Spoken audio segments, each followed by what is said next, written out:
Tadi Anda bilang permintaannya 2,5, sekarang 2 juta. Gimana Anda ini ngomongnya? Iya, 2,5 barusan Anda ngomong. Nah.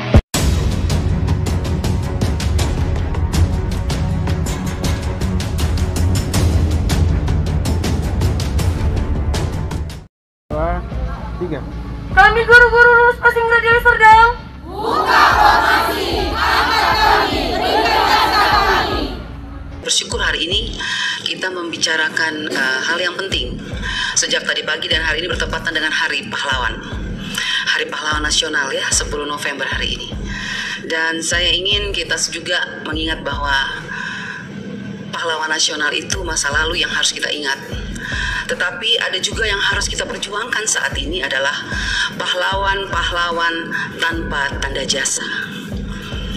Guru-guru honorer yang sudah mengabdi belasan tahun di daerah-daerah terpencil yang sampai hari ini masih menangis karena mereka tidak pernah merasakan keadilan dari pemerintah. Mereka yang sudah mengabdi di desa-desa, di pelosok-pelosok, yang harus menyeberang sungai, yang harus langgar kali kalau orang NTT bilang, ya, yang kadang-kadang kalau banjir taruhan nyawa. Tetapi sampai hari ini mereka tidak bisa masuk lolos P3K. Itu yang pertama. Saya minta perhatian Pak Menteri dan seluruh jajaran untuk guru-guru yang ada di pedalaman yang sudah mengabdi belasan tahun, Pak, bukan 1-2. Dan saya juga mau ngangkat di Hari Pahlawan ini. Saya ingin mengingatkan bahwa pahlawan-pahlawan tanpa tanda jasa yang ada di pedalaman-pedalaman itu sampai hari ini menuntut keadilan sosial bagi seluruh rakyat Indonesia, sila kelima Pancasila. Kenapa tidak pernah diberikan kepada mereka? Bukti, ada guru-guru yang baru 1 tahun, 2 tahun mengajar, lolos P3K. Mereka yang sudah belasan tahun tidak pernah lolos dengan berbagai macam alasan. Oleh sebab itu saya minta Pak Menteri, mari kita coba ingat ini. Bagaimana justru mereka ini yang sudah belasan tahun ini, yang tidak pernah diperhitungkan oleh negara ini, justru mereka itu yang harusnya mendapat prioritas untuk diangkat. Apapun alasannya, kalau menurut saya mereka sudah tidak pantas lagi diukur dengan apapun karena terlalu mulia hati mereka, Pak. Mereka tidak pernah berhitung-hitung dengan gaji. Tapi ketika ada P3K yang ditawarkan oleh pemerintah 1 juta, kenapa sampai hari ini mereka tidak pernah lolos? Sangat menyedihkan, Pak Menteri. Yang kedua, seperti kami daerah 3T, bahkan semua daerah 3T, khususnya NTT, kami ini kenyataannya tuh Pak, betul-betul kekurangan guru. Kurang guru kami. Tetapi kami kenapa dibatasi? Kenapa banyak sekali yang tidak lolos? Ada formasi dari kepala daerah, tapi yang datang, saya sudah kemarin reses ke beberapa kabupaten, kepala daerah mengatakan kami mintanya lain, formasinya lain, diberikan oleh pusat lain, Bu Anita. Contoh, di Timur Tengah Selatan, banyak sekali mayoritas kami Kristen, Pak. Formasinya guru Kristen, tapi yang dikasih guru agama Islam. Akhirnya guru itu tidak diberi jam pelajaran, 0 pelajaran, tidak dibayar. Tetapi dana daunya sudah dihitung masuk ke APBD. Akhirnya anggaran itu saya tanya dipakai untuk apa, Pak Bupati? Ya begitulah Bu Anita. Nah ini makanya saya minta Inspektorat Jenderal, Pak Menteri tolong Ibu, mana Ibu? Inspektorat Jenderal mana Ibu? Ini kita tolong lihat deh ya. Ini ada beberapa daerah yang dana daunya sudah ditransfer. Bu Sekjen, Pak Menteri, saya masih bicara. Jadi ada beberapa daerah yang dana daunya itu sudah ditransfer ke APBD dan sudah jelas angkanya itu saya lihat untuk P3K, tetapi tidak diangkat oleh Pemdanya. Formasinya ditutup sampai hari ini. Contoh di Kabupaten Kupang, Nusa Tenggara Timur, Kota Kupang di Nusa Tenggara Timur, Pak, Kota Kupang ibu kota provinsi saja 400 tenaga P3K yang kategori 1 itu, yang P1 itu 2021, Pak. Sampai hari ini sudah terima SK tapi tidak diangkat. Saya mau tanya, Pak, ini mana Ibu Nunu? Setelah SK, sebelum SK ada nomor induk katanya. Setelah itu SK, harusnya kan mereka diangkat. Tapi sampai hari ini Bu, mereka tidak diangkat. Dan saya lihat, saya ikutin terus perkembangannya. Kenapa tidak diangkat? Uangnya sudah ada. Bahkan sekarang 2023 ditambah lagi anggarannya. Saya bingung ini. Ini prinsip penganggaran P3K yang ditransfer dari Menteri Keuangan ke daerah tuh pakai prinsip yang mana ya? SK dulu baru ditransfer uangnya, artinya kalau sudah ada SK berarti mereka harus diangkat. Tapi kok ini sudah ada SK, alasannya NIK. Padahal NIK itu dasar pembuatan SK. Ini pemerintah daerah bolak-balik. Ini saya minta, tolong nanti Ibu Inspektur Jenderal kita perlu Pak Menteri dan Bu Nunu. Kalau tadi saya senang sekali Bu Nunu bilang ada kenaikan 42% setelah rakor. Coba Bu, sekarang saya ajak nih kementerian kita rakor di daerah. Ya, jadi jangan hanya kementerian rakor dengan para bupati, gubernur di daerah selesai. Guru-guru honorer tidak tahu di bawah. Saya mengajak Pak, mari Bapak Ibu yang ngurusin P3K, kita rakor di daerah. Dudukan kami anggota DPR RI dengan bupati dan gubernur dan panitia seleksi nasional. Kita pengen tahu sebetulnya persoalannya di mana. Orang anggarannya ada, tapi kenapa pemerintah daerah tidak mau angkat? Alasannya apa? Dana DAU kurang. Setelah kita lihat DAU-nya nggak kurang, berlebihan malah. Nah ini persoalan. Jadi saya minta nih Bu, contoh Kota Kupang, Kabupaten Kupang, kita segera turun kita lihat. Mereka tuh sangat gelisah saat ini karena apa? Lulusan-lulusan yang passing grade 2001 nih kita bilang. Padahal sekarang kita sudah mau tentukan anggaran 2022, 2023, tapi 2001 belum selesai. Selesaikan dulu 2021. Lolos passing grade sangat banyak, tapi dicuekin oleh daerah. Pertanyaan saya kepada Pak Menteri, Anda sebagai Menteri Pendidikan yang punya guru, tenaga honorer yang kita tahu bahwa NTT itu sangat membutuhkan tenaga guru. Persoalannya Pak Menteri kok diam aja ya?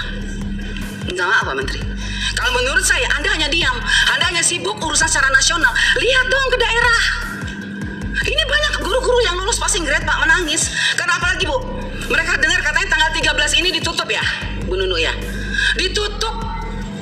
Mereka bilang, Ibu kalau sudah ditutup maka nasib kami seperti apa? Kami harus tunggu tahun depan lagi. Kalau daftar tahun depan lagi turun dari P1 ke P2 lagi. Padahal mereka lulus sekarang nih.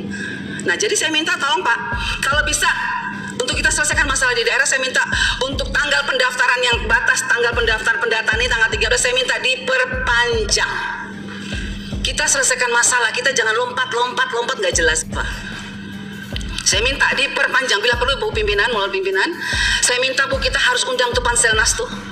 Duduk Bu, kita bicara bagaimana sih mereka transfer uang. Kok enak sekali bupati, gubernur dan segala macam. Kalau kita undang susah sekali mereka, tapi itu uang negara, uang pusat yang harus kita awasi untuk tenaga P3K yang kita perjuangkan di sini. Kita capek berteriak di sini, mereka menangis di sana. Siapa yang diuntungkan di sini? Harusnya yang diuntungkan adalah guru-guru honorer, bukan pemerintah daerah atau siapapun yang terlibat di dalamnya. Oleh sebab itu saya mohon Ibu pimpinan kita harus segera panggil tuh Panselnas, panggil tuh BNPAN RB, Menteri Keuangan. Apa dasarnya mereka transfer? Sekarang mau saya dengar Bu, sudah ini awal tahun ini ditransfer lagi untuk P3K, tapi diangkat-angkat enggak. Terus uang ini untuk siapa? Terus siapa yang mengawasi uang ini? Terus tangisan air mata P3K yang sudah lolos passing grade, siapa yang harus menghapus air mata mereka itu siapa? Kalau bukan kita sebagai wakil rakyat, kalau bukan Anda sebagai menteri, siapa? Hanya kita yang bisa. Jadi mari Bapak Menteri, saya minta kita bergandengan tangan, kita hadapi persoalan ini bersama. Kita turun ke daerah, kita tunjukkan sama P3K bahwa kita di pusat sudah berjuang. Siapa yang mempersulit mereka di daerah? Kalau memang bupati mengatakan dana DAU-nya kurang, suruh mereka buka. Berapa kebutuhan mereka setiap tahun? Ada tambahan atau tidak? Kalau ada tambahan ya itu untuk P3K. Apalagi sekarang P3K untuk 2023 dananya dikunci. Walaupun kuncinya terlambat. Karena 2021 itu tidak terkunci. Ini penting Bapak Ibu. Jadi sebetulnya yang kita ngomong dari tadi ini persoalan sudah ada Bu. Uangnya sudah ada di daerah. Cuman persoalannya kepala daerah tidak mau angkat. Alasannya dana DAU kurang. Coba hitung, saya sudah hitung. Kota Kupang ada kelebihan, Kabupaten Kupang ada kelebihan, tapi bupatinya tidak mau. Nah ini, jadi saya bilang gimana? Kita harus sama-sama. Dan saya minta Pak Menteri menjadi fokus Pak Menteri untuk menyelesaikan ini supaya Bapak juga jangan terlalu beban bahwa memang kesalahan bukan hanya pada pusat. Di daerah juga ada, mari kita selesaikan bersama. Makanya saya usul rakor di daerah, ajak kami anggota DPR RI. Biar jelas, clear. Bila perlu dudukin itu DPR Provinsi, DPRD Kabupaten. Supaya mereka tahu ini uang APBN yang berubah jadi APBD. Yang tidak bisa mereka pakai seenaknya. Khusus untuk P3K. Yang saya dengar, banyak permainan di daerah sekarang. Itu dana P3K dimainkan oleh mereka. Makanya saya kadang-kadang saya bikin, kalau perlu kita pakai. Minta KPK aja periksa kalau begini caranya. Sakit hati kita nih, kasihan guru-guru itu. Oke lanjut, itu untuk ini Pak ya. Bagaimana? Saya minta Pak ya, saya minta tolong saya diberitahukan, diberitahu datanya berapa anggaran yang di sana, yang seperti tadi Pak Ferdiansa katakan benar. Actionnya apa? Kita dikasih tahu, kita jangan dikasih angka-angka Pak. Actionnya apa? Buktinya apa? Penghasilan apa terpencil itu ya, Dacir itu. Dan terakhir Bu, saya berharap kita bisa panggil yang saya bilang tadi Bu, kita panggil Panselnas dan Menteri Keuangan Pan RB dan Pak Menteri dan Ibu Nunu. Saya undang kita segera rakor Bu. Saya usulkan rakor di Kota Kupang dulu, di kabupaten, terus kita terus ke sana supaya selesai masalahnya. Terima kasih pimpinan. Ini tentang guru P3K. Kita jatuh pada lubang yang sama Pak Menteri. Bertahun-tahun kita kemarin dirundung masalah tenaga honorer. Kita merasa dengan ada P3K ini menjadi solusi. Tapi ternyata yang berjalan permasalahan yang sama. Saya bosan Bu Anita kalau kita ngundang lagi Menteri Keuangan, Menpan RB, Menteri apa lagi? Mendagri. Kita berapa kali sudah kita bikin rapat-rapat seperti ini dan masalahnya sama. Kenapa kita tidak pernah belajar dari masalah yang ada?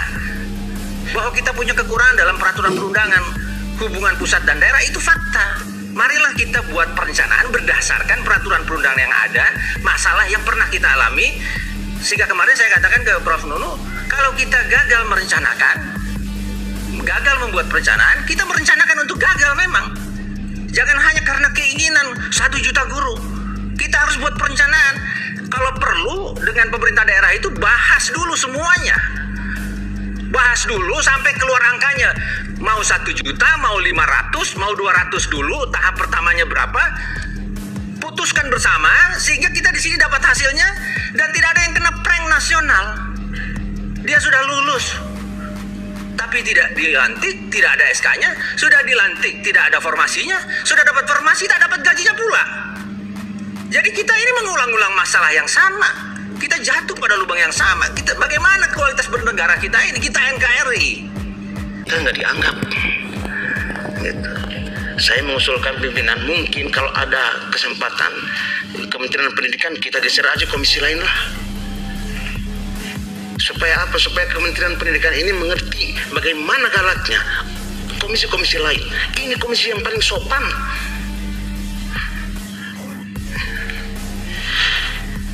Ya sudahlah, kita pakai yang sopanan itu, pakai budaya komisi 10, kita cukup sopan aja. Yang kedua, ini presentasi ini bagus. Kalau kita ini fair, kalau yang bagus kita bilang bagus Mas Menteri. Kalau yang jelek ya kita juga harus akui jeleknya. Kalau yang bagus itu prestasi bagus lah. Gitu. Seakan-akan presentasi tadi itu tidak ada masalah atau masalahnya kecil-kecil. Saya bingung kalau misalnya kecil-kecil, untuk apa guru-guru itu datang ke sini ya? Baru kemarin guru-guru juga datang ke sini. Bahkan PGRI Jawa Timur itu menyebut kita anggota komisi 10 sebagai malaikat. Pak, malaikat itu menyeimbangi setan. Setan itu menyeimbangi malaikat. Manusia menyeimbangi sesama manusia. Kalau kami malaikatnya, siapa setannya? Saya nggak terima kami dianggap malaikat. Menurut saya kita masuk manusia lah sama-sama. Nggak ada lagi makhluk lain di sini. Itu mereka minta tolong komisi 10 untuk memperjuangkan mereka segala macam persoalan, teknis persoalannya. Di Gorontalo, para guru itu membaca bahasa Indonesia sudah bukan dari kiri lagi, dari kanan. Guru tidak tetap dibaca tetap tidak guru. Pegawai tidak tetap dibaca tetap tidak pegawai. Nah mereka ngadunya kan ke kami, entah ke Facebook saya, entah ke WA, semuanya begitu. Kami ini jadi tempat, maaf ya, tempat keluhan. Kadang-kadang juga jadi tempat macam-macam yang, aduh saya nggak bisa sebut itu. Segala macam. Kita harus terima keluhan masyarakat. Itu rakyat kalau sampai biasanya Bu, Bapak Mas Menteri, politik Mas Menteri ini politik, jabatannya jabatan politik, sekjen jabatan birokras. Jabatan politik itu kata kata Kubilai Khan, apapun yang dibikin sebagus apapun, pada akhirnya kita akan tergantung penilaian berdasarkan perspektif orang. Mas Menteri, dengan segala macam prestasi yang tadi itu, saya prihatin juga. Persepsi orang itu agak berbeda. Kami juga, apalagi nih anggota DPR, sebaik apapun ada lovers, ada haters, dan kami terima itu, taken for granted, udahlah begitu. Nah sekarang perspektif Kementerian Pendidikan ini, kalau kita survei kepada guru-guru dan secara jujur kepada semua guru, mudah-mudahan dapat, kalau di rapot itu dapat hitam. Kalau di saya sih masih hitam Pak, nggak merah, masih bagus gitu. Walaupun nggak, ya yang penting lulus itu. Mas Menteri, saya mengungkapkan ini bukan karena nothing personal here gitu. Kita DPR adalah penyeimbang pemerintah, begitulah konstitusi kita. Tidak ada partai pemerintah, tidak ada partai oposisi, tidak ada. Kita tidak mengenal sistem itu. Yang kita kenal itu adalah DPR penyeimbang pemerintah. Makanya kami menyeimbangi Bapak-bapak. Untuk apa? Untuk kebaikan-kebaikan. Kebaikan siapa? Kebaikan orang banyak. Entah itu orang banyak akan mengetahui DPR berfungsi atau tidak, itu juga perspektif. Apakah itu mereka menilai kementeriannya yang berfungsi atau tidak, itu juga perspektif. Kita berharap bersama-sama, kami mau membantu kementerian ini, Mas Menteri, dan juga Ibu Sekjen. Kami bantu apa sih yang harus dilakukan oleh Komisi 10 untuk membantu Ibu Bapak menangani segala macam masalah ini, terutama P3K. Terakhir pimpinan, RDP atau raker ini kita minta jaminan tanggal berapa masalah khusus P3K selesai. Itu harus ada tanggalnya. Nanti setelah tanggal itu perspektif lagi, bikin raport. Semua orang seluruh Indonesia akan bikin raport menurut perspektifnya masing-masing. Ada yang hitam, ada yang merah, terserah lah gitu. Tapi kita minta tanggal kapan ini dijamin selesai. Karena kita ini perdebatannya ini, kalau sama menteri itu perdebatannya filosofis, bukan perdebatan teknis. Teknis sama birokrasi aja gitu. Nah itu yang kita minta itu selesai, supaya kita bisa maju gitu loh, perdebatannya menjadi lebih tinggi gitu. Kalau ini kita ditarik-tarik ke bawah terus kan masalah aja. Dan tetapi yang poin paling penting adalah upayakan Desember akhir ini yang 41.000 itu bisa selesai dengan segala kewenangan dan kemampuan yang dimiliki Mas Menteri ataupun juga pemerintah ya, dalam hal ini mungkin berbagai stakeholder di pemerintah. Terima kasih, saya kembalikan kepada Ibu Ketua. Assalamualaikum warahmatullahi wabarakatuh.